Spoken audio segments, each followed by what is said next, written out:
नमस्कार, मैं अनुज तिवारी एक बार फिर आप सभी का स्वागत करता हूं आपके अपने ऑफिशियल यूट्यूब चैनल परम अखिल क्लासेस में। आर ओ की सीरीज़ में हम लोग अभी ज्योग्राफी टॉपिक्स पे डिस्कशन कर रहे हैं। ठीक है, तो जो लोग पुराने हैं उन सभी का स्वागत है और जो नए हैं उनका भी स्वागत है। और अगर आप नए हैं तो एक बार चैनल को सब्सक्राइब करके आगे बढ़िए, क्योंकि यहाँ पर हम लोग आर ओ से रिलेटेड, इवन खंड शिक्षा अधिकारी से भी रिलेटेड, इवन पीसीएस से भी रिलेटेड, एक टर्म में मैं बोल सकता था पीसीएस, आरओ और खंड शिक्षा अधिकारी, इन सब से संबंधित सारे टॉपिक्स को हम लोग यहाँ पे डिस्कशन करने वाले हैं। उससे पहले अगर आपने हमारे प्रीवियस वीडियो को नहीं देखा है तो एक बार आप ज़रूर उन्हें देखिए। आज हमारी ज्योग्राफी की तीसरी क्लास है। ओवरऑल हम लोगों ने आर ओ से रिलेटेड एक थोड़ा बहुत उसका कट ऑफ और सिलेबस को लेकर डिस्कशन किया था, एंड आफ्टर दैट हमने 2 क्लासेस ज्योग्राफी में अभी तक कवर की है। इसकी पीडीएफ हो सकता है आज मैं आपको प्रोवाइड कर दूंगा हमारे टेलीग्राम चैनल, ये उसी कल की क्लास को हम लोग कंटिन्यू कर रहे हैं। हमारा टेलीग्राम चैनल @परम PRAM परम अखिल क्लासेस पे आपको अवेलेबल हो जाएगा। सिर्फ पीडीएफ ही नहीं, इससे पहले की हमारी क्लासेस के लिंक भी आपको मिल जाएंगे। डेली आपको एमसीक्यूज़ भी मिलती हैं, उसमें जीएस एंड हिंदी दोनों शामिल होता है। साथ ही आपको करंट अफेयर भी देखने को मिल जाता है। इसी के साथ में यहाँ पे आपको जितनी भी एनसीईआरटी है क्लास 6 to 12 ये भी आपको अवेलेबल हो जाएगा। ठीक है, बहुत सारी चीज़ें आपके लिए अवेलेबल है। एक बार आप हमारे टेलीग्राम चैनल पे विज़िट ज़रूर करिए। क्लियर, आगे बढ़ते हैं और बिना देरी के आज के सेशंस को हम लोग स्टार्ट करते हैं। एक बार मैं आपको थोड़ा सा ब्रीफ कर दूं अभी तक हम लोगों ने क्या पढ़ा है। हम लोग अभी तक क्या क्या चीज़ें पढ़ चुके हैं। आज हमारा ये तीसरी क्लास है, पहला, दूसरा और ये तीसरा। देखिए, पहले क्लास में हमने इंट्रो पार्ट देखा था और इंट्रो में भारत का सामान्य परिचय और भूगर्भिक संरचना को देखा था। सेकंड में हम लोगों ने भू आकृतिक प्रदेश देखा था, जहाँ पर हम लोगों ने हिमालय रीजन के बारे में देख लिया। दक्षिण के जो हमारा एक तरीके से सह्याद्री वाला रीजन है, इसको हमने देखा था। आज हम लोग किस टॉपिक पे आएंगे, और आज हम आएंगे पूर्वी घाट पे। चूँकि पश्चिमी घाट कल हम लोगों ने देख लिया था, वही पश्चिमी घाट को हम सह्याद्री भी बोलते हैं, और हिमालय हम लोग देख चुके हैं। आज हमारी कौन सी क्लास है, ये तीसरी क्लास है। इससे पहले अगर आपने 2 क्लास नहीं देखा है तो इन दोनों क्लास को भी आप देख सकते हैं। ये दूसरी क्लास तो मोस्ट इम्पॉर्टेंट क्लास है, ये आप स्किप मत करिए, क्योंकि यहाँ पे जितने भी दर्रे हैं वो हमने देखा है। हिमालय की सबसे ऊंची चोटी कौन सी है वो देखा है, हिमालय का क्षैतिज विस्तार देखा है, हिमालय का ऊर्ध्वाधर विस्तार देखा है, इंडो सांगपुर सचर जोन है होता क्या है वो हमने देखा है, और हिमालय का उत्तर से दक्षिण, दक्षिण से उत्तर, पूरब से उत्तर, उत्तर से पूरब की ओर हमने सीक्वेंस भी देखा था कि हिमालय किस प्रकार से अवस्थित है, हिमालय की उत्पत्ति कैसे हुई है, वो सारी चीज़ें हम लोगों ने देख लिया था। अब हम लोग आगे बढ़ते हैं। क्लियर, चलिए स्टार्ट करते हैं। पूर्वी घाट से हमारी क्लास नंबर तीसरी स्टार्ट हो रही है। क्लियर, ओके, चलिए let's start the session now. पूर्वी घाट, देखिए मैं थोड़ा सा आपको ब्रीफ कर दूं, ये हिमालय ऑलरेडी हमारा भारत है, कुछ ऐसे ही समझ लीजिए, ऐसे ऐसे ऐसे ऐसे ऐसे करके फिर ये हमारा ऐसे ऐसे हिमालय निकल के आ जाएगा। ठीक, ऐसे फिर ऐसे ऐसे ऐसे ऐसे ऐसे हो जाएगा। क्लियर, यहाँ से आप समझ लीजिएगा। अब देखिए, ये हमने कल आपसे कहा था कि ये हमारा पूरा कौन सा रीजन है, हिमालय वाला रीजन है, और थोड़ा बहुत ये वाला पार्ट। क्लियर, फिर कल हमने कहा था मेरे दोस्त, ये हमारा क्या है, ये है हमारा पश्चिमी घाट, और ये है हमारा पूर्वी घाट। ठीक, ये है हमारा पूर्वी घाट। क्लियर है। इसके बाद में कल फिर हमने आपसे कहा था कि अरावली सीरीज कहाँ पे है, क्या उसके बाद में सतमाला वाला रीजन्स कहाँ पे है, इसके बाद में जस्ट आगे मकालू और मैकाले, और जस्ट आगे छोटा नागपुर का पठार। फिर हम लोगों ने देखा था कि विंध्याचल और सतपुड़ा वाला रीजन कैसा है, नर्मदा और ताप्ती किन 2 पहाड़ों या पर्वतों के बीच से गुजरती हैं। ये सारी चीज़ हम कल डिस्कशन कर चुके थे, और आज हम पूर्वी घाट के बारे में डिस्कशन करेंगे। पूर्वी घाट का विस्तार हमें कहाँ से देखने को मिलता है, तो उड़ीसा से लेकर के और तमिलनाडु तक मिलेगा। पूर्वी घाट की सबसे ऊंची चोटी कौन सा है, तो ये जिंदागड़ा है, और ये कहाँ पर है, विशाखापत्तनम में है। वहीं पर पश्चिमी घाट की सबसे ऊंची चोटी कौन सी है, तो वो कल सुबाई है। याद रखिएगा, ये पश्चिमी घाट की है और ये पूर्वी घाट की है, मोस्ट इम्पॉर्टेंट है दोनों। पूर्वी घाट पर्वत का दूसरा सबसे ऊंची चोटी कौन सी है, वो है Mahendragiri, one of the most important topic. ठीक, पूर्वी घाट की औसत ऊंचाई पश्चिमी घाट की अपेक्षा कितने मीटर कम है, तो लगभग 1100 मीटर के आसपास कम है। देखिए, आप चाहे पीसीएस देख लीजिए, इवन आप आरओ देख लीजिए, चाहे आप खंड शिक्षा अधिकारी देख लीजिए, यहाँ पर मेरे दोस्त सारा खेल किसका है, वो फैक्ट का है। अगर आपको फैक्ट आता है तो आप अच्छा करेंगे, और अगर आपको फैक्ट नहीं आता तो वहाँ पर आपको प्रॉब्लम्स फेस करनी पड़ेगी। पूर्वी घाट एवं या पूर्वी घाट के मध्य भाग में स्थित पूर्वी एवं पश्चिमी पहाड़ियों को क्रमशः किन नामों से जाना जाता है, तो बेलीकोंडा श्रेणी और पालकोंडा श्रेणी। पूर्वी घाट की शिखर कैसे हैं, तो वो कटीला है। पूर्वी घाट के प्रमुख जो पहाड़ियाँ उत्तर से दक्षिण क्रम की ओर, मोस्ट इम्पॉर्टेंट है, एक आप याद रखिएगा, नल्ला मलाई, वेलीकोंडा, पालकोंडा, नागरी की पहाड़ी, जावरी, ये इम्पॉर्टेंट है। जावरी की पहाड़ी कहाँ पर है, तमिलनाडु में। सेवराई की पहाड़ी तमिलनाडु में। पंचमलाई की पहाड़ी तमिलनाडु में। और सिरूमलाई की पहाड़ी तमिलनाडु में। एक आप तो सेवराई याद रखिएगा, पंचमलाई याद रखिएगा, जावरी याद रखिएगा, पालकोंडा और नल्ला मलाई, इतना तो हमें याद होना ही चाहिए। क्लियर। अब हम आ रहे हैं भारत का जो तटीय मैदान वाला क्षेत्र है उस पे, मोस्ट इम्पॉर्टेंट है, याद रखिएगा, हमारे एग्ज़ाम के पॉइंट ऑफ व्यू से बहुत ज़्यादा इम्पॉर्टेंट है। भारत का अगर तटीय मैदान के मैं विस्तार की बात करूं तो प्रायद्वीपीय हमारा जो पर्वत सीरीज है वहां से लेकर के समुद्र तट के मैदान तक के समुद्र तट के मध्य तक हमें देखने को मिल जाता है। अगर तटीय मैदान की प्रमुखता के कारण तो यदि आप देखिएगा कि जो नदियों के द्वारा अपक्षय या अपक्षय या नहीं अपर्दन, अपक्षय और अपर्दन दोनों लगभग पवनों के माध्यम से भी होता है, लेकिन अपर्दन सामान्यतः पवनों के माध्यम से नहीं होता, नदियों के द्वारा होता है। नदियों के द्वारा अपने कटाव एवं बहाव के माध्यम से मलबों का जो बहाव लेकर के आती है, उन्हीं से हमारे यहाँ के मैदानों का निर्माण होता है। अगर मैं तटीय मैदान की बात करूँ तो तटीय मैदानों में कौन कौन सा आएगा, पश्चिमी तटीय मैदान और पूर्वी तटीय मैदान, इन्हीं से इनका निर्माण हुआ है।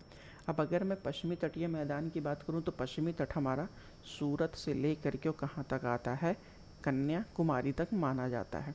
पश्चिमी घाट अरब सागर तट के बीच में पश्चिमी तटीय मैदान माना जाता है। वहीं पे भारत के पश्चिमी तटीय मैदान उत्तर भाग को किस नाम से जानते हैं, तो कोंकण तट के नाम से जानते हैं। ये मैंने आपको अपने पहली वाली क्लास में बताया है।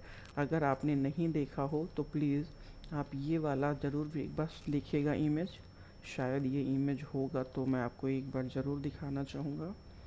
कहाँ पे है भाई, वन सेकेंड, मैंने आपको कहीं पे दिखाया था, और अगर यहाँ पे नहीं होगा तो मैं तुरंत आपको दिखा दूंगा। एक था भाई कोंकण तट, मालाबार तट, उत्तरी सरकार तट, ये मैंने आपको बताया था। कहाँ बताया है, शायद लास्ट वाले क्लास में मैंने आपको लिख के बताया था। ये मिल गया, यहाँ पे मैंने आपको बताया था। अब आप देख सकते हैं थोड़ा सा, ठीक, ये देखिएगा, फोकस करिएगा, कैमरामैन ज़रा फोकस करना। तो ये है हमारा कोंकण का मैदान या कोंकण का तट, मैदान नहीं, कोंकण तट कहाँ से है, ये हमको सूरत से लेकर के और यहाँ तक देखने को मिलता है। इसी के बाद में फिर आप देखेंगे गोवा से और आगे को लेकर के हमें दक्षिण भारत तक मालाबार तट देखने को मिलता है, जो कि ये है मालाबार तट। ठीक, फिर दक्षिण भारत से लेकर के और कावेरी के तट तक हमको कोरोमंडल तट देखने को मिलता है, याद रखिएगा। उसके बाद से लेकर के और फिर हुगली नदी तक हमें उत्तरी सरकार देखने को मिलता है। क्लियर। तो ये तटों जो हमारे पूर्वी और पश्चिमी तट हैं, उन पूर्वी और पश्चिमी तटों को इन नामों से जाना जाता है, यही ये बताने की कोशिश कर रहा है। क्लियर। कोंकण तट पश्चिमी मैदानी भाग का ऊपर वाला हिस्सा है। गुजरात के तट को गुजरात का तटवर्ती क्षेत्र माना जाता है। कोंकण तट महाराष्ट्र से और गोवा तक का है। कन्नड़ का तट गोवा से मंगलुरु तक है, और मालाबार तट मंगलुरु से कन्याकुमारी तक है। ये फैक्ट आप याद रखिएगा, आपके एग्ज़ाम के पॉइंट ऑफ व्यू से थोड़ा ज़्यादा ज़रूरी है। भारत का, अब मैं जूम कर दूं वरना आपको दिखेगा नहीं, ठीक है। कैमरामैन ज़रा फोकस करना, तो कैमरामैन ने फोकस कर दिया, क्लियर। अब अगर मैं पश्चिमी तटीय मैदान की बात करूँ, सबसे ज़्यादा चौड़ा कहाँ पर है, तो ये गुजरात वाले क्षेत्र में सबसे ज़्यादा चौड़ा आपको मिलेगा। कोंकण का तटीय मैदान में सबसे ज़्यादा वन कौन से पाए जाते हैं, तो साल और सागवन पाए जाते हैं। कयाल, जिसे आप लैगून कहते हैं, ये बहुत इंपॉर्टेंट है, ये मालाबार के तटीय वाले मैदानों में या क्षेत्र पे पाए जाते हैं। वहीं में अगर मैं कन्नड़ तट की बात करूँ तो ये सुपारी के लिए फेमस है, नारियल के लिए फेमस है और गरम मसाला के लिए फेमस है। तटीय मैदान लगभग हमेशा अधिकांश जलमग्न क्षेत्र रहता है। पश्चिमी तटों पर अवस्थित जो प्रमुख नगर हैं, जंजीरा, ये इम्पॉर्टेंट है, महाराष्ट्र में है। सिंधुदुर्ग, ये भी बहुत ज़्यादा इम्पॉर्टेंट है, महाराष्ट्र में है। कन्नूर केरल में है। नागरकोइल, ये कहाँ पर प्रमुख नगर, तमिलनाडु में। और उडुपी कर्नाटक में है। ये याद रखिएगा। और ये चार तो मुख्यतः आपको याद होना ही चाहिए कि महाराष्ट्र में कौन सा है, केरल में, तमिलनाडु और कर्नाटक में कौन सा है। अगर मैं पूर्वी तट की बात करूं तो पूर्वी तट वाला, यानी आप देखेंगे यहाँ से लेकर बंगाल की खाड़ी तक पूरा का पूरा पूर्वी तट है। पूर्वी तट का मैदान का जो विस्तार है वो स्वर्ण रेखा से लेकर के कन्याकुमारी तक माना जाता है, क्लियर। अगर मैं इनका विस्तार की बात करूं तो स्वर्ण रेखा नदी से लेकर के और महानदी के बीच वाले क्षेत्र को उत्कल का मैदान कहा जाता है। महानदी से कृष्णा नदी तक वाले क्षेत्र को लेकर के उत्तरी सरकार कहा जाता है। और कृष्णा से कन्याकुमारी तक कोरोमंडल तट कहा जाता है, ये आपको पता होना चाहिए। कृष्णा डेल्टा योम कैप कॉमिरॉन किसके मध्य स्थित है, तो ये कोरोमंडल तट पर स्थित है। तमिलनाडु के किस तटीय शहर को केप कोमोरिन के नाम से जानते हैं, तो ये कन्याकुमारी है। तमिलनाडु के समुद्र तट के मैदान को कोरोमंडल तट कहते हैं, अभी मैंने पहले बताया। तमिलनाडु एवं आंध्र प्रदेश के तट को किस नाम से जाना जाता है, तो कोरोमंडल तट के नाम से जाना जाता है। एक चीज़ और याद रखिएगा कि जब मानसून का निक्षेप होता है, मानसून विवर्तन जिसे कहते हैं, ठीक,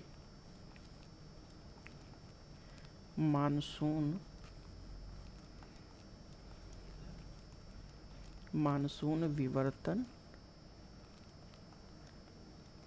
या लौटता मानसून, तो इससे सबसे ज़्यादा वर्षा किस तट पर होता है, कोरोमंडल तट पर होता है। पूर्वी तट मैदानों में किस प्रकार की मिट्टी की बहुलता है, तो वो चिकनी मिट्टी की बहुलता है। यहाँ पे कौन कौन सी झीलें हैं, तो एक है आपका चिल्का झील, दूसरा है कुल्लेरू झील और तीसरा है पुलिकट झील। ये तीनों मोस्ट इम्पॉर्टेंट है, याद रखिएगा। उड़ीसा के मैदान को अन्य किस नाम से जानते हैं, तो उत्कल के मैदान से जानते हैं। इसी के साथ गोदावरी डेल्टा कहाँ पर है, ये आंध्र प्रदेश वाले रीजन में है। कृष्णा डेल्टा, ये भी आंध्र प्रदेश में है। महानदी डेल्टा, ये उड़ीसा वाले रीजन में हमें देखने को मिलता है। और कावेरी डेल्टा तमिलनाडु रीजन में हमें मिलता है देखने को। एक चीज़ और याद रखिएगा, ये नोट जो इन्होंने लगाया है मैंने पहले ही बताया है, पूर्वी तटीय मैदान को उत्तर पूर्वी मानसून एवं दक्षिणी पूर्वी मानसून से दोनों से वर्षा प्राप्त होती है। पूर्वी तटीय मैदान की नदियाँ अपने मुहाने पर डेल्टा का निर्माण करती हैं, क्लियर। अब हम आते हैं भारत के पठारी वाले क्षेत्रों पे। ये हमारे लिए बहुत ज़्यादा इम्पॉर्टेंट है। पठार क्या होते हैं, तो पठार कुछ ऐसे भाग होते हैं, जैसे मैं आपको बताता हूँ। मान लीजिए अगर ऐसे ऐसे है, ऐसे और ऐसे ऐसे आप देखते हैं, तो ये क्या है, पहाड़ है। लेकिन अगर मैं यहाँ से ऊपर से हटा दूँ, ऐसे ये काट दूँ और इसको मैं थोड़ा सा मिटाल दूँ, ठीक, ये मैंने इसको, सॉरी ये तो पूरा मिटल गया, ठीक। कुछ ऐसे मान लीजिए, ऐसे फिर ऐसे और ऐसे, ये वाला जो रीजन है ये हमारा कहलाता है पठार, ठीक। उसके बाद में ऐसे ऐसे ऐसे फिर ऐसे ऐसे ऐसे, ये वाला रीजन क्या है, ये वाला रीजन हमारा पहाड़ कहलाता है। तो यही कह रहा है कि ऊपरी भाग चौड़ा एवं सपाट हो तो वह पठार कहलाता है। प्रायद्वीपीय पठार की आकृति कैसी है, त्रिभुजाकार है। क्योंकि मेरे दोस्त अगर भारत हमने देखा है इस तरीके से, ऐसे ऐसे देखा है भारत ऊपर चल के, फिर तो ये वाला जो हमने रीजन देखा था यहाँ से लेकर के और ये वाला, यही है हमारा क्या, प्रायद्वीपीय पठार। ये पूर्वी तट, ये पश्चिमी तट, ये थार का मरुस्थल, ऊपर हिमालयन क्षेत्र और ये गंगा यमुना का दोआब क्षेत्र, क्लियर। प्रायद्वीपीय पठार की औसत ऊंचाई कितनी है? तो 600 से लगभग 900 मीटर तक की है। वहीं पे अगर आपसे मैं बात करूं कि प्रायद्वीपीय पठार का ढाल किस दिशा में है, तो ये उत्तर से पूर्व दिशा की ओर है। ये हमें पता होना चाहिए। भारत में सबसे प्राचीन भू आकृतिक संरचना कौन सी है? तो वो प्रायद्वीपीय पठार है।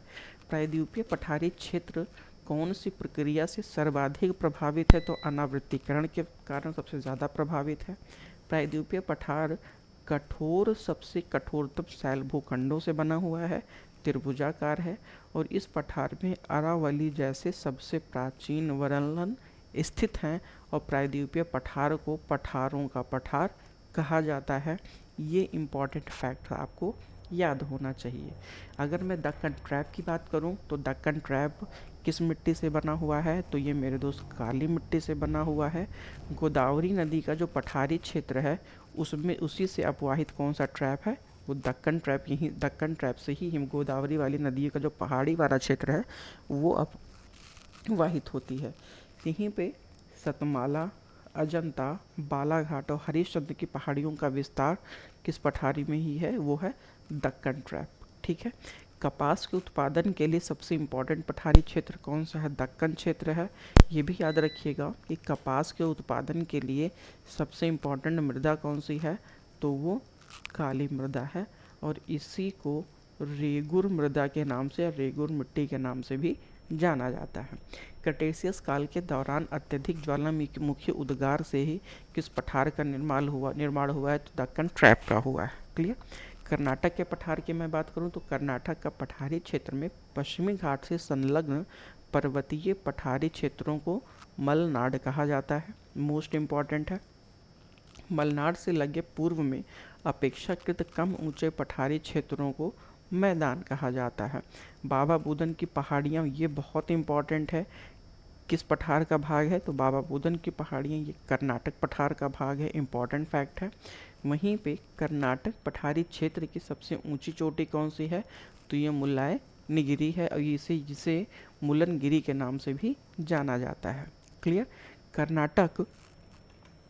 कर्नाटक के पठारी क्षेत्र में औसत के तौर पर अधिकतम ऊंचे जो मैदानी वाले क्षेत्र हैं उन्हें मैसूर का पठार या बेंगलुरु का पठार कहा जाता है। बहुत इंपॉर्टेंट नहीं है बट ये फैक्ट इम्पॉर्टेंट है कि कृष्णा, कावेरी, तुंगभद्रा, शारावती और भीमा ये किस पठार की प्रमुख नदियां हैं? तो ये कर्नाटक पठार की प्रमुख नदियां हैं। वहीं पे अगर मैं बाबा बुदान की बात करूं तो जो बाबा बुदान की पहाड़ियां हैं ये किस चीज़ के लिए फेमस हैं? ये लौह अयस्क भंडार के लिए बहुत ज़्यादा फेमस हैं।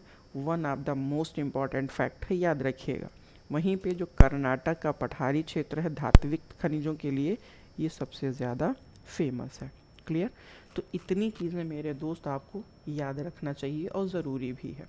अब इसके बाद अगर हम तेलंगाना पठार की बात करें तो रॉयल सीमा का पठार या तेलंगाना का पठार ये किन राज्यों में है? तो आंध्र प्रदेश और तेलंगाना वाले रीजन में है।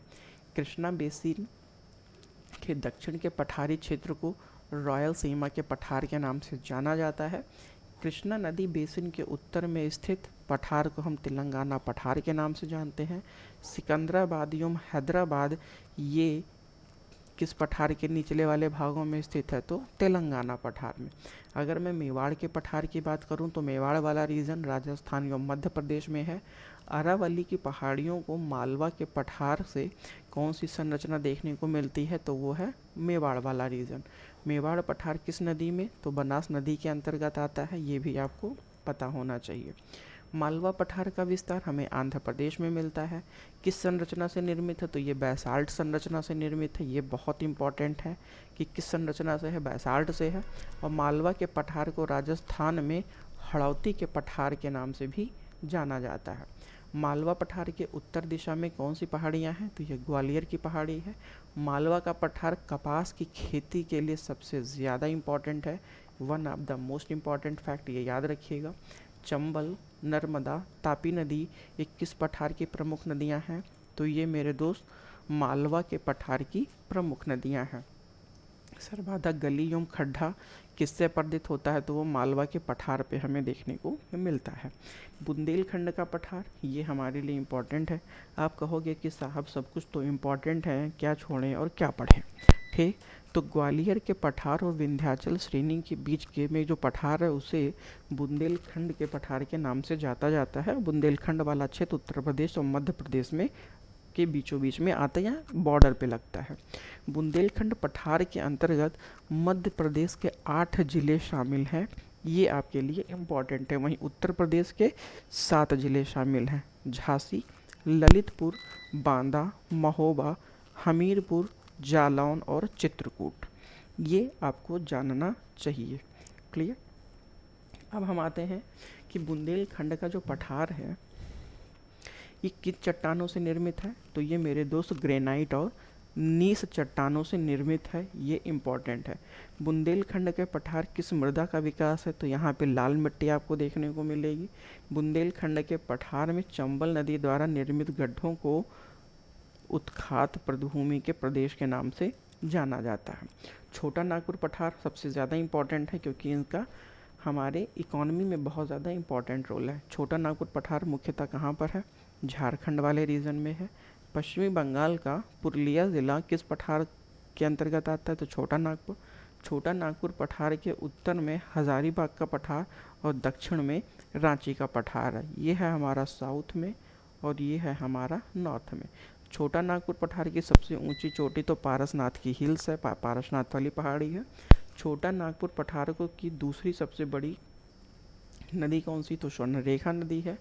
रांची के पठार को हजारीबाग के पठार से कौन सी नदी पृथक करती है, तो वो करती है दामोदर नदी।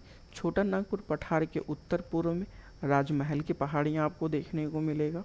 वहीं छोटा नागपुर पठार में ग्रेनाइट चट्टानों से सबसे ऊंची जो उच्च आकृति वाली भूमि है उसको पाट भूमि के नाम से जाना जाता है।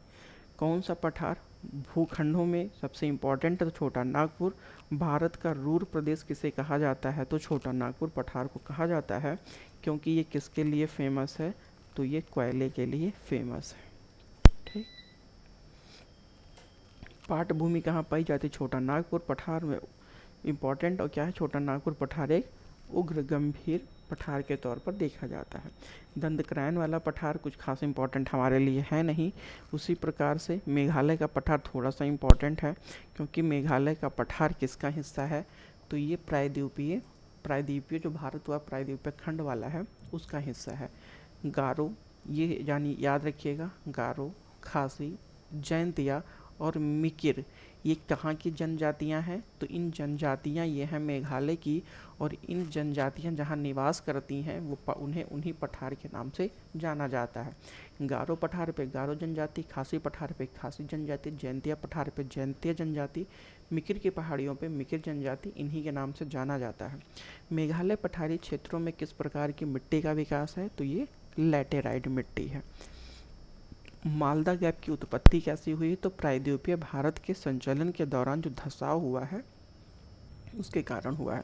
छोटा नागपुर पठार में जो राजमहल गैप है या राजमहल पर्वत, इन्हीं को हम मालदा गैप के नाम से भी, मतलब एक तरीके से राजमहल गैप और मेघालय वाला जो पर्वत है, मेघालय का राजमहल पर्वत और छोटा नागपुर पठार, ये से उन दोनों गैपों को अलग करता है। मालदा गैप को राजमहल गैप के नाम से भी जानते हैं, गारो गैप के नाम से जानते हैं। और शिलोंग का पठार किसका हिस्सा है, तो ये प्रायद्वीपीय भारत का है। अब हम देखते हैं कि भारत के प्रमुख दर्रे ऑलरेडी मैं आपको ऊपर बता चुका हूँ, बट फिर भी एक बार देख लेते हैं। बनिहाल दर्रा ये पीर पंजाल श्रृंखला में है। श्रीनगर से जम्मू को मार्ग में NH-44 किस दर्रे से होकर गुजरता है, तो बनिहाल से। जवाहर सुरंग किस दर्रे में आपको देखने को मिलेगा, तो ये बनिहाल दर्रे में मिलेगा। ये आप मैप देखना चाहें तो आप मैप देख सकते हैं। ये है बुर्जला जो ज़िला पीर पंजाल। मैं अगर जूम कर दूं थोड़ा सा तो आप इसे और क्लियर देख पाएंगे। अब मैं आपको दिखाने की कोशिश करता हूँ, ठीक है। अब आप इजीली देख पाएंगे। ये है, मैं पेन रख के चल रहा हूँ, ये है जोजिला, ये है वाडालाचा, ये है बनिहाल, ये है पीर पंजाल, सीप किला, माना, नीति, लिपू लेक, थांगला और इसी के साथ में नाथुला और जलैप्पा। सिक्किम में है बुमला, दीफू और पांगसांग तुजू दर्रा, ये मैं आपको बता दिया था। इसी के साथ में मैंने आपको थाल घाट, पाल घाट और बोर घाट भी बता दिया था। सो ये जितने इम्पोर्टेंट दर्रे हैं अभी आपको यहाँ पे मैं दिखा रहा हूँ, मेरे दोस्त ये सारे दर्रे ऑलरेडी मैं आपको कल की क्लास में बता चुका हूँ। क्लियर। नलकला दर्रा ये कहाँ स्थित है? तो ट्रांस हिमालय में है। लद्दाख एवं तिब्बत के बीच का जो ओवरऑल मार्ग कौन सा है? तो ये नलकला दर्रा है। ये इम्पॉर्टेंट है, याद रखिएगा। देखिए दो चीज़ याद रखिएगा, कौन सा दर्रा कहाँ पर है और कौन सा दर्रा किसको जोड़ता है और वहाँ की क्या इम्पोर्टेंट उस दर्रे को लेकर के है। वहीं मैं अगर लकनला दर्रा की बात करूँ तो अक्साई चीन या जम्मू कश्मीर का जो चाइना ऑक्युपाइड वाला रीजन है, वहाँ अक्साई चीन वाले रीजन में हमें देखने को मिलता है। भारत एवं पाकिस्तान के बीच जो नियंत्रण रेखा है वो किस दर्रे पे है? तो वो बुर्जला दर्रे पे है। वहीं पे देवसाई मैदान का कौन सा दर्रा जोड़ता है? तो ये बुर्जला दर्रा जोड़ता है कश्मीर घाटी से। श्रीनगर और लेह के बीच में जो संपर्क है वो कौन सा है? जोजिला दर्रा है, one of the most important. Zoji La दर्रा किस पर्वत पे है? तो जास्कर पे है। मनाली को लेह से कौन जोड़ता है? तो रोहतांग दर्रा जोड़ता है। मनाली और लेह को रोहतांग जोड़ेगा, श्रीनगर और लेह को जोजिला जोड़ेगा। क्लियर। वहीं पे कुल्लू और लाहौल स्फीति को कौन जोड़ता है? तो रोहतांग दर्रा जोड़ता है, रोहतांग पास जोड़ता है। हिमाचल प्रदेश के लाहौल स्फीति जिले का जो प्रवेश द्वार वो कौन सा है? रोहतांग दर्रा है। लिपुलेख दर्रा किस पर्वत श्रेणी पे है? तो कुमायूं पे है। और उत्तराखंड के कुमायूं क्षेत्र में तिब्बत से कौन जोड़ता है? तो वो लिपुलेख, यानी लिपुलेख वाले मार्ग से आप तिब्बत की यात्रा कर सकते हैं। क्लियर। वहीं कैलाश मानसरोवर की यात्रा अगर आप करते हैं तो आपको नीति दर्रे का सहारा लेना पड़ेगा। सतलज नदी द्वारा निर्मित कौन सा दर्रा है? तो वह सीप किला दर्रा है। ये आपके लिए ज़रूरी है। हिमाचल प्रदेश और तिब्बत, तो ये शिप किला है, ऊपर बता चुका हूँ। नाथुला उजलप्पा कहाँ पर है? सिक्किम में है। हिमाचल प्रदेश और कश्मीर से वाड़ालाचा भी कहाँ पर है? हिमाचल प्रदेश में है। अरुणाचल प्रदेश में तिब्बत, तो वो कौन सा है? बोमीडिला है। साथ ही में अरुणाचल प्रदेश और म्यांमार को जोड़ता है, ये इम्पॉर्टेंट है। अरुणाचल प्रदेश और म्यांमार, तो ये है दिफू दर्रा। और इम्फॉल और म्यांमार को जोड़ता है तुजू दर्रा। और नाथुला दर्रा किस भारतीय राज्य में स्थित है? तो नाथुला उजलप्पा सिक्किम में है। वहीं पे गंगटोक और लहासा, भारत और चीन के बीच जो संपर्क वाला दर्रा कौन सा है पास है? नाथुला दर्रा है। ठीक। ये भी याद रखिएगा कि 1962 में भारत चीन युद्ध के बाद नाथुला दर्रा बंद कर दिया गया था, लेकिन पुनः 2006 में इसे ओपन कर दिया गया। तो इतने दर्रे के हम लोगों ने देख लिया है। पश्चिमी घाट में थाल घाट महाराष्ट्र, पाल घाट केरल, भोर घाट महाराष्ट्र और सैनिकोटा केरल में है। अब हम थोड़ा सा आपको इम्पोर्टेंट दिखा दें। चांगला लद्दाख में है, नलकला ये भी लद्दाख में है, जाराला लद्दाख में है, खुर्दला इम्पॉर्टेंट है, काराकोरम लद्दाख में है, बनिहाल जम्मू कश्मीर, पीर पंजाल जम्मू कश्मीर, बुर्जला जम्मू कश्मीर, रोहतांग सीप किला वाड़ालाचा ये कहाँ पर है? हिमाचल प्रदेश में है। क्लियर। नीति उत्तराखंड में है, दिफू अरुणाचल प्रदेश में, पांगसांग अरुणाचल प्रदेश में, बोमेडिला अरुणाचल प्रदेश और तुजू दर्रा मणिपुर में है। ये हम कल ही आपके साथ डिस्कशन कर चुके थे।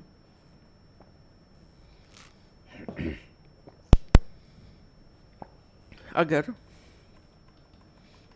अब मैं आपसे डिस्कशन करूं किस चीज़ को लेके कि अभी तक हमारा एक टॉपिक छोटा है, वो कौन सा टॉपिक है? तो वो है उत्तर भारत का विशाल मैदान। क्लियर। तो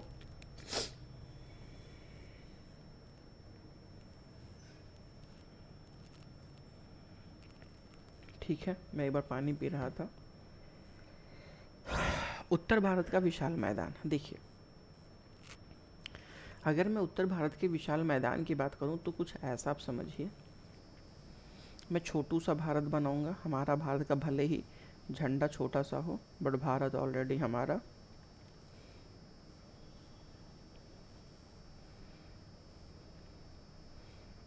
आप ऐसे समझ लीजिएगा।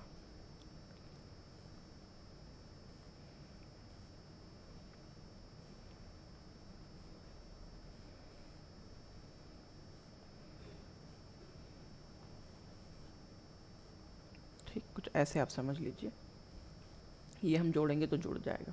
ठीक। अब देखिए जो हमारा उत्तर का मैदानी वाला भाग है ये कहाँ से हमें देखने को मिलता है, तो अभी हम लोगों ने डिस्कशन क्या क्या किया, हमने देखा था एक ये हमने देखा है, ठीक, फिर हमने एक ये देखा है, हमने एक ये देखा है, और फिर हमने एक और क्या देखा था, और फिर हमने एक ये देखा, सॉरी, और फिर मैं ब्राउन ले लेता हूँ मिट्टी कलर में, फिर हमने ये वाला एक रीजन देखा था जिसे हम दक्षिण पठार के नाम से जानते थे, क्लियर, ये वाला त्रिभुजाकार, ठीक, ये वाला हमने देखा था। फिर हमने एक ओवरऑल, मैं ग्रीन पेन यूज़ करूँगा जिससे हम लोग पहाड़ देखेंगे, तो ये वाला एक हमने ऐसे हिमालय रीजन पे आकर के देखा था, तो हमारा एक वो हो गया था, ये हमारा तटवर्ती वाला भाग।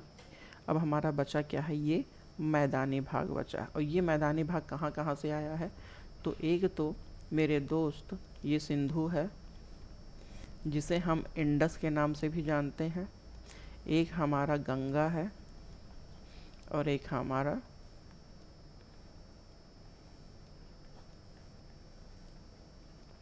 ब्रह्मपुत्र है, ठीक, क्लियर है। अब हम यहाँ से स्टार्ट करते हैं। उत्तर भारत के मैदानी भाग को किन नामों से हम जानते हैं, तो सिंधु, गंगा और ब्रह्मपुत्र के मैदान के तौर पर जानते हैं।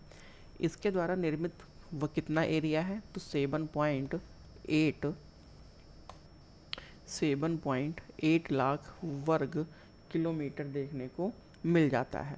विश्व में सर्वाधिक जलोढ़ निक्षेप उत्तर भारत के विशाल मैदान के द्वारा हुआ है। उत्तर भारत के मैदानी भाग में ढाल बहुत अत्यंत मंद है। भारत का जो विशालतम मैदान सबसे ज़्यादा उत्तरी भाग किस राज्यों में है इसका, तो वो उत्तर प्रदेश वाले रीजन में है, क्लियर। यही रीज़न है कि 16 महाजनपदों में सबसे ज़्यादा बसावट या सबसे ज़्यादा क्षेत्र आपको उत्तर प्रदेश और बिहार वाले रीजन में देखने को मिल जाता है। अब हम बात करते हैं भांवर का प्रदेश। तो भांवर का प्रदेश क्या है, उत्तर भारत में हिमालय क्षेत्र के सहारे फैला जो समतल वाला हमारा मैदान है वो किस नाम से हम लोग जानते हैं, तो वो हम लोग ओवरऑल इसे भांवर के मैदान के नाम से जानते हैं। भांवर मैदान का विस्तार कहाँ तक है, तो भांवर विस्तार का मैदान हमारा सिंधु नदी से लेकर और तिस्ता नदी तक है। ये याद रखिएगा कि उनका पहली बार क्षेत्र क्या है ये हमें पता हो। भांवर मैदान की चौड़ाई 8 से 10 किलोमीटर और ऊंचाई 200 से 300 मीटर। शिवालिक का जलोढ़ पंख का मैदान का निर्माण किससे हुआ है, तो वो भांवर के मैदान से हुआ है या भांवर के मैदान के नाम से जाना जाता है। भांवर के बाद तराई वाला रीजन है।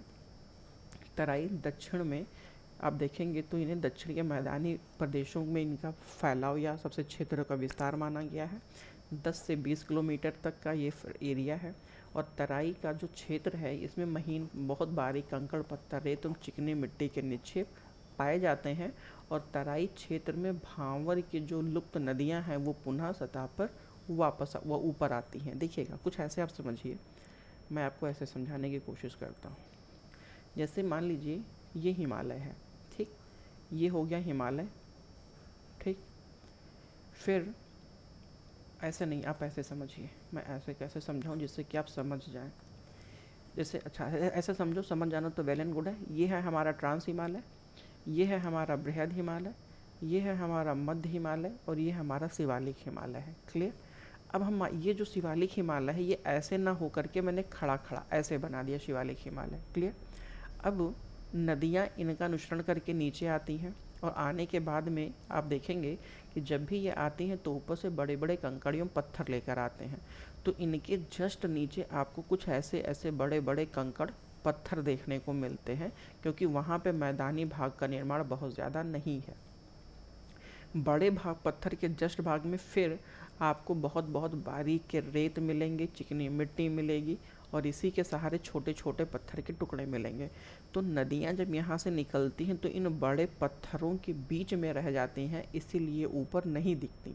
और उसके बाद में जब ये आगे बढ़ती हैं तो जहाँ पे इन्हें छोटे छोटे पत्थर दिखते हैं, बारीक पत्थर दिखते हैं, महीन दिखते हैं या संप्राय मैदान दिखता है, तो वहाँ पर ये नदियाँ बाहर निकलती हैं। जहाँ पर ये नदियाँ बाहर निकलती हैं उन्हें हम तराई प्रदेश के नाम से जानते हैं। तराई का मैदान वनों से ढका हुआ है, ठीक है। और बांगर के मैदान की मैं बात करूँ तो देखिए मैदान दो है, एक खादर है और एक बांगर है, ठीक। और खादर की मैं बात करूँ तो खादर का जो मैदान है ये पुरानी जलोढ़ मिट्टी मानी जाती है। जैसे मान लीजिए ये भूमि का एक टुकड़ा है, ठीक, ये भूमि का टुकड़ा है। अब नदियाँ ऊपर से आ रही हैं तो इन नदियों के द्वारा इस संपूर्ण क्षेत्र में अपने जल का प्रवाह नहीं हो पाता। तो जिन क्षेत्रों में नदियों का प्रवाह हो पाता है तो नदियाँ अपने साथ निक्षेपों को लेकर के आती हैं। कहने का सेंस ये है कि वो कटाव या छटाव के माध्यम से नए नए मलबे लेकर के आती हैं, जो सामान्यतः बहुत ज़्यादा उर्वरतापूर्ण होती है, जिसमें खनिज पदार्थ ज़्यादा मात्रा में पाए जाते हैं। तो ऐसी मृदा या ऐसे, एक तरीके से मैं बोलूँ, ऐसे निक्षेप जो प्रतिवर्ष नदियाँ अपने साथ लेकर के आती हैं वो नवीन जलोढ़ कहलाती हैं। और जो पुरानी जलोढ़ होती हैं, जहाँ पर नदियाँ हर वर्ष अपने जल को नहीं ला पाती, वो पुरानी जलोढ़ कहलाती है। तो मेरे दोस्त, जो नीचे वाला भाग होगा, जैसे मान लीजिए एक ये भाग है और एक ये भाग है, ये ऊंचा है, ये नीचा है। तो जब भी नदियों का बहाव होगा तो नीचे वाले क्षेत्रों में इनके जल का बहाव होगा, और जल के बहाव के कारण जो ये अपने साथ मलबे लाएंगी वो यहीं पर ये धीरे धीरे जमाते हुए आगे बढ़ेंगे। तो जिन क्षेत्रों में नदियाँ हर साल नए मलबों को लेकर, नए अपने अवसादों के लेके आगे बढ़ती हैं, नवीन मृदा का निर्माण करती हैं, वो सब के सब खादर कहलाते हैं। वो नवीन मिट्टी है। और जो पुरानी जलोढ़ है, अपेक्षाकृत ऊंचे क्षेत्रों पर है, वहाँ नदियों का जल नहीं पहुँच पाता, तो उन्हें हम बांगर के मैदान के नाम से जानते हैं। बांगर की अपेक्षा खादर में उर्वरता ज़्यादा होती है। क्लियर। बांगर के मैदानों की विशेषता पंजाब उत्तर प्रदेश वाले रीजन में है। सफ़ेद तौर पे ये बहुत इंपॉर्टेंट है, पीसीएस कई बार पूछा है। बांगर के मैदान में के क्षेत्रों में कुछ अत्यधिक सिंचाई के कारण मृदा की ऊपरी सतह पर नमक की सफ़ेद परत जम जाती है। इन्हें क्या कहते हैं? तो इन्हें रे है या कल्लर कहा जाता है। बांगर मैदान में अपरदन के कारण उभरी हुई कंकड़ीली मिट्टी को क्या कहते हैं? तो इन्हें भूड़ कहा जाता है। खादर के मैदान की मैं बात करूं तो खादर का मैदान नवीन जलोढ़ मिट्टी कहलाता, ये वही है जहाँ पर नदियाँ हर साल अपने जल को लेकर के पहुँचती हैं। ये नीचे वाला क्षेत्र है। खादर के मैदान में पूर्वी प्रदेश, बिहार और पश्चिमी बंगाल वाला क्षेत्र है। इन मिट्टी को चीका या चिकनी मिट्टी के नाम से जानते हैं। और पंजाब में खादर के मैदान को बेट के नाम से जाना जाता है। ये बहुत ज़्यादा इम्पॉर्टेंट है। वहीं पे खादर की मैं बात करूं तो खादर मैदानी क्षेत्र कृषि के लिए बहुत ज़्यादा उपयोगी है। याद रखिएगा, खादर प्रदेश में नदियों के निचले हिस्से में स्थित होती है। वही मैं आपसे कह रहा था कि निचले हिस्से में स्थित होती हैं, जहां बाढ़ का जल जलोढ़ की नई परतों में जम जाती हैं। खादर मैदानी क्षेत्रों में गेहूँ, चावल, जूट, तिलहन, दलहन, गन्ना आदि की कृषि के लिए ये बहुत ज़्यादा फेमस है। अब हम थोड़ा सा डेल्टाई प्रदेशों को देख लेते हैं। तो डेल्टा का मैदानी उच्च भूमि को चार कहते हैं, और डेल्टा का मैदान निचली गंगा घाटी या पश्चिमी बंगाल के क्षेत्रों पे पाया जाता है। ठीक है। अब हम थोड़ा सा अन्य मैदान की बात करें, पंजाब वाले मैदान को। तो पंजाब वाले मैदान में इन नदियों में कौन कौन सी नदियाँ शामिल है? तो 5 नदियाँ हैं।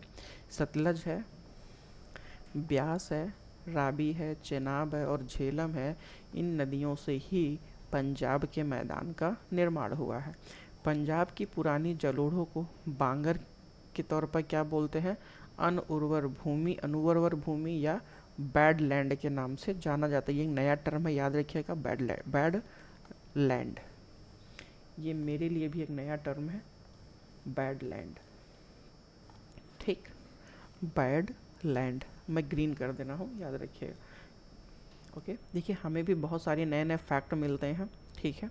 पंजाब के पर्वतीय प्रदेशी मैदानों में नदियों द्वारा अपरदन से निर्मित भूमि को क्या कहते हैं? तो चोस या चास कहते हैं। ये इंपॉर्टेंट है। ठीक। अब इनके नदियों में जो दोआब वाले क्षेत्र हैं, उन दोआब क्षेत्रों को क्या कहते हैं? तो दो नदियों के बीच के क्षेत्र को दोआब क्षेत्र कहा जाता है। क्लियर। जैसे ब्यास और रावी के क्षेत्र को बारी कहा जाता है, इसका बा और इसका रा हो गया बारी। झेलम और चेनाब एवं सिंधु को क्या कहा जाता है? सिंधु सागर या सिंधु दोआब के नाम से जानते हैं। चेनाब और झेलम को चाज के नाम से या चज, या इसे सामान्यतः चाज के नाम से भी हम लोग याद रखते हैं कि चेनाब और झेलम। रावी और चेनाब को हम लोग रचना के नाम से जानते हैं, इसका रा और इसका चना, तो हो गया रचना। अगर मैं विस्त की बात करूं तो इसका हो गया व्या और इसका हो गया सावता हो गया विस्त।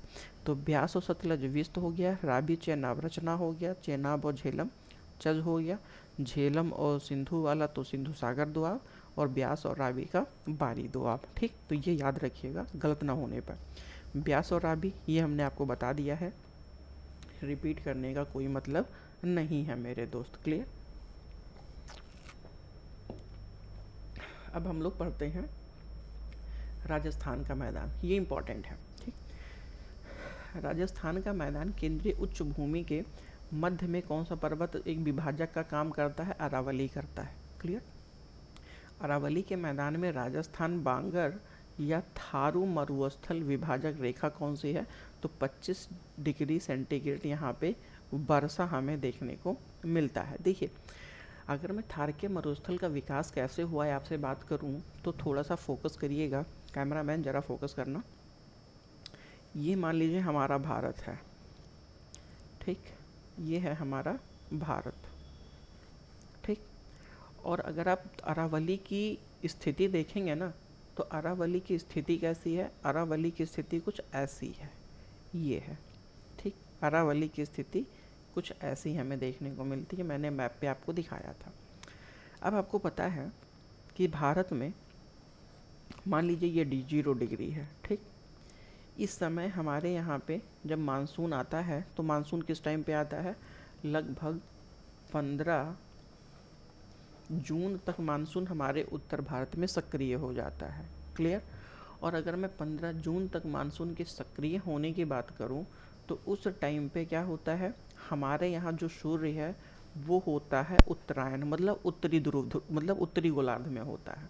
क्लियर। अब देखिएगा, अगर मैं आपसे बात करूं मेरे दोस्त, ठीक, कि उस समय है सूर्य यहाँ पे, तो जब सूर्य यहाँ पर होगा तो हमारा जो ये वाला क्षेत्र है, ये उत्तर भारत वाला, यहाँ पर क्या होगा? यहाँ पर क्रिएट होगा ये लो प्रेशर, ठीक। यहाँ पे होगा लो प्रेशर, और दक्षिण वाले भारत वाले रीजन में, या जो हमारा 0 डिग्री के ये स्वापार वाला हिस्सा है, यहाँ पे चलती हैं मानसूनी पवनें, और इनमें होता है इस तरफ पे लो प्रेशर। तो चूंकि हमारे यहाँ high pressure, sorry low pressure है, और ये होती है हाई प्रेशर, तो जैसे ही ये इस क्षेत्र में हिंद महासागर वाले क्षेत्र की ओर आती हैं, इनका रुख किधर हो जाता है? भारत की ओर हो जाता है, ठीक। और ये इस तरीके से भारत की ओर मूव करने लगती हैं, और मूव करते हुए ये 2 धाराओं में बट जाती हैं। इन दोनों धाराओं को किन 2 नामों से जानते हैं? तो एक को जानते हैं अरब सागर धारा के नाम से, यानी अरब सागर, ये अरब सागर हो गया, ठीक, ये अरब सागर या अरब खाड़ी शाखा, और इसे हम बंगाल की खाड़ी शाखा के नाम से जानते हैं, या बंगाल शाखा के नाम से जानते हैं, ठीक। अब इनमें से जो मानसून आते हैं वो लगभग हमारे उत्तर भारत में पूरी तरीके से फैल जाते हैं। क्लियर। अब आप खुद बताओ कि इन रीजन्स में, और हमारा हिमालय कैसा है? हमारा हिमालय कुछ इस तरीके से है। हमारा हिमालय कैसा है? इस तरीके से हमारा हिमालय है, ऐसा है हमारा हिमालय। क्लियर, ऐसा ही तो है हमारा हिमालय। अब आप थोड़ा सा गौर करिए तो आप देखेंगे कि जो मानसूनी पवनें मूव कर रही थी वो अरावली से टकराती नहीं है, जबकि अरावली को पैरेलल क्रॉस करके निकल जाती हैं, ठीक।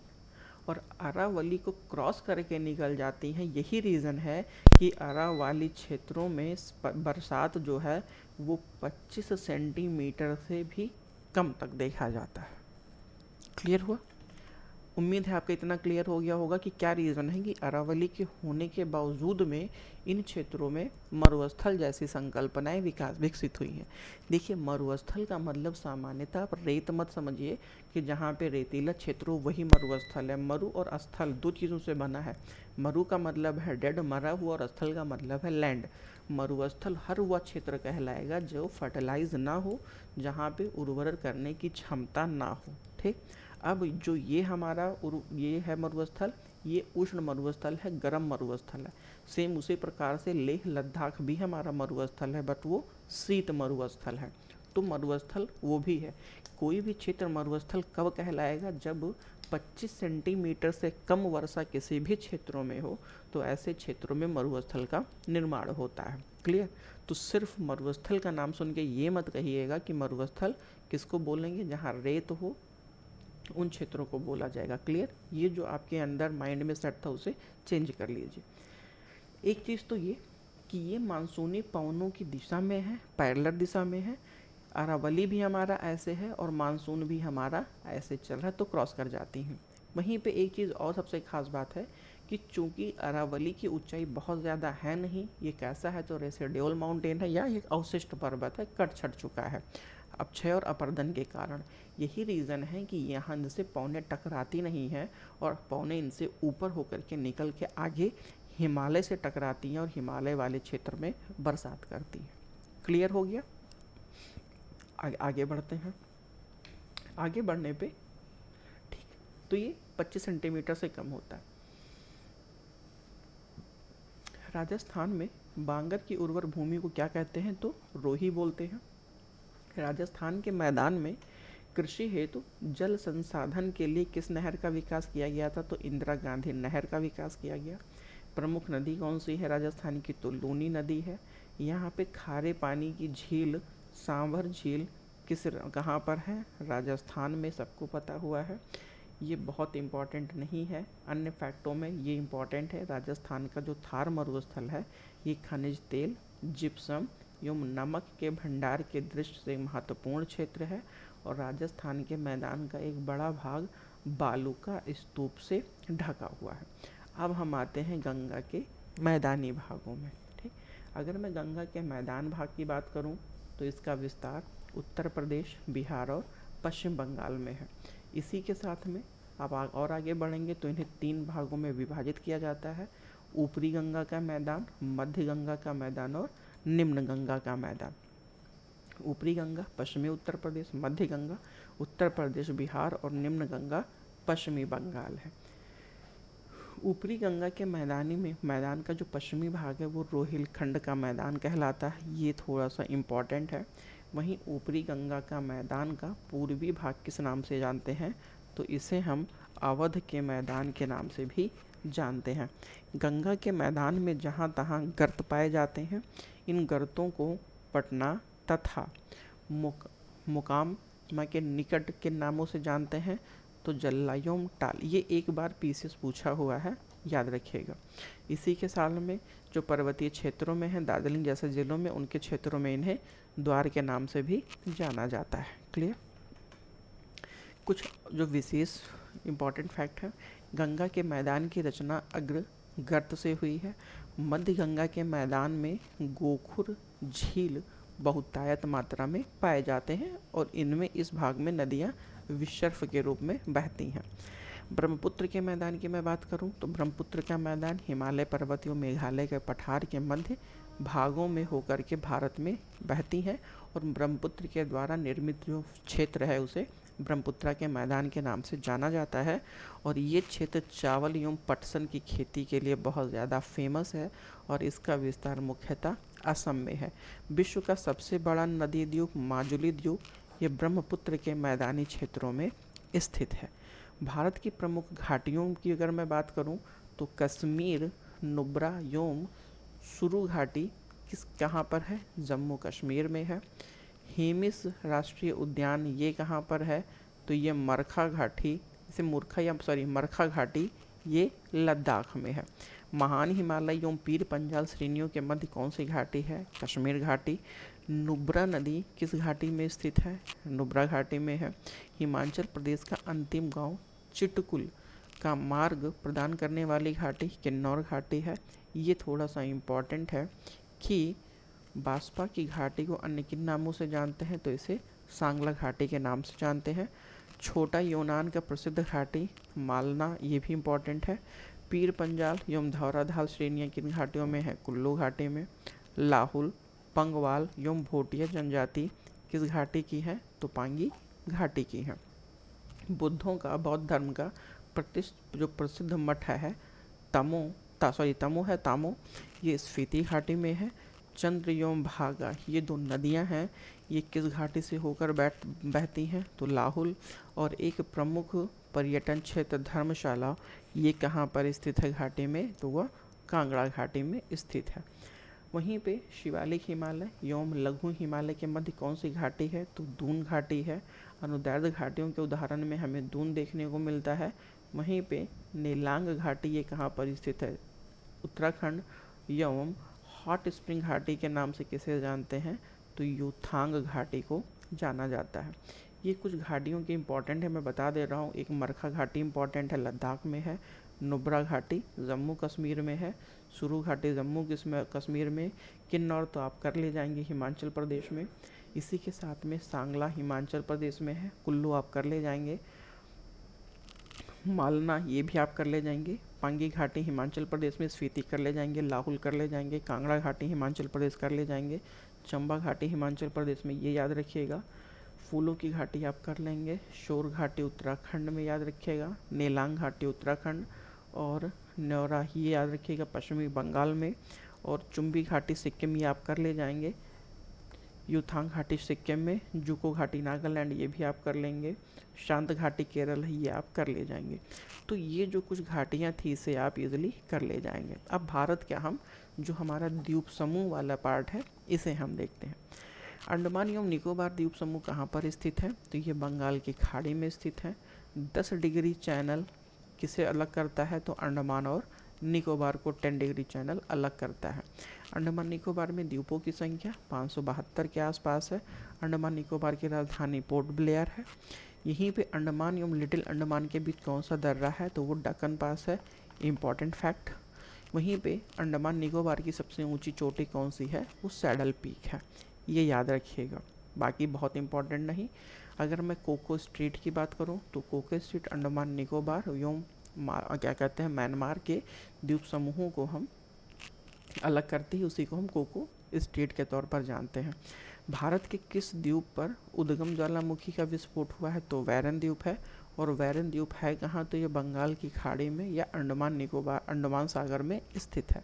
सुषुप्त ज्वालामुखी नारकोंडम है, ये थोड़ा सा आप देख लीजिएगा। वहीं पे अंडमान निकोबार द्वीप समूह की सबसे छोटी रिहायशी द्वीप कौन सी है, कार्लियो द्वीप। इस यहाँ पे लोग टूरिज्म के तौर पर भी जानते हैं। ग्रेट निकोबार एवं सुमात्रा को कौन अलग करता है, 6 डिग्री चैनल अलग करता है।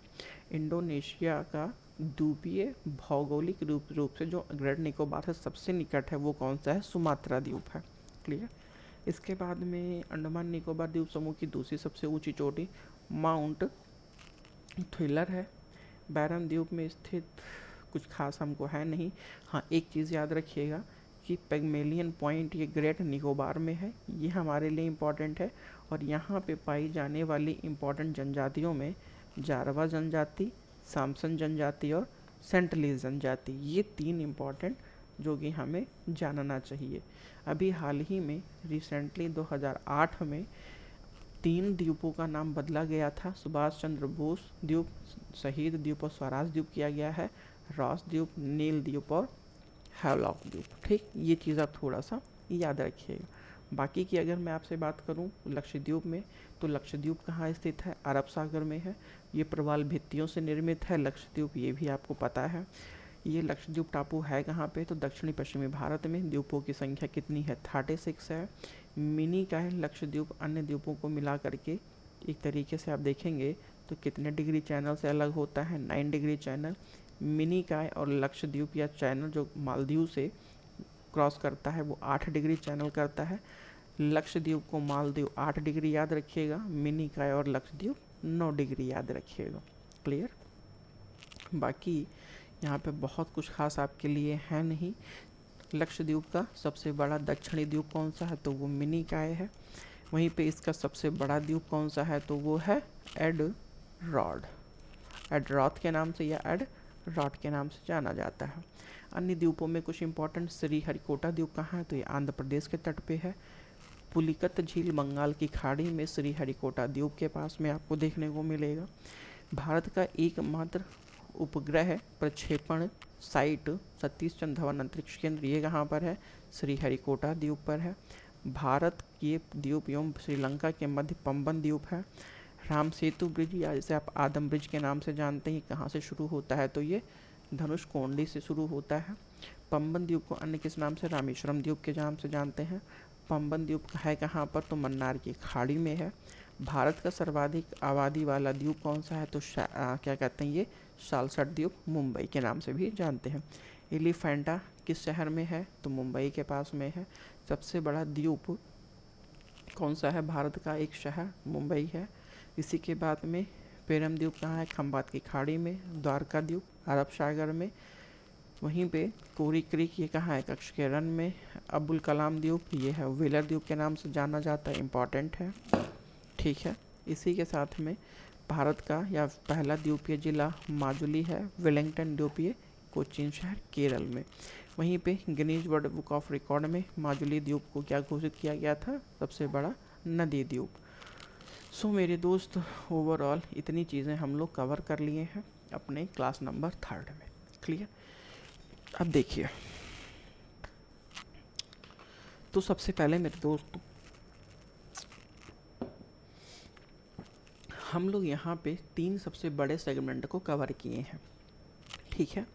नेक्स्ट क्लास में हम लोग भारत का जो अफवाह तंत्र है, ड्रेनेज सिस्टम है, उसे कवर करेंगे, ठीक है। तो चलिए मिलते हैं अपने नेक्स्ट सेशन में, तब तक के लिए थैंक यू सो मच। इस पीडीएफ के लिए अगर चाहिए तो एक बार कमेंट बॉक्स में कमेंट करिएगा, आपको पीडीएफ मिल जाएगी। साथ ही में सेशन कैसा लगा ये ज़रूर बताएं। अगर आपकी कुछ इच्छा है, जिज्ञासा है जानने की, पूछने की, किसी और सब्जेक्ट में आप कोई राय सुझाव देना चाहते हैं तो प्लीज़ कमेंट बॉक्स में अपने सुझाव को ज़रूर सबमिट करिए। मिलते हैं नेक्स्ट सेशन में, तब तक के लिए थैंक यू सो मच। जय हिंद, शुभ रात्रि।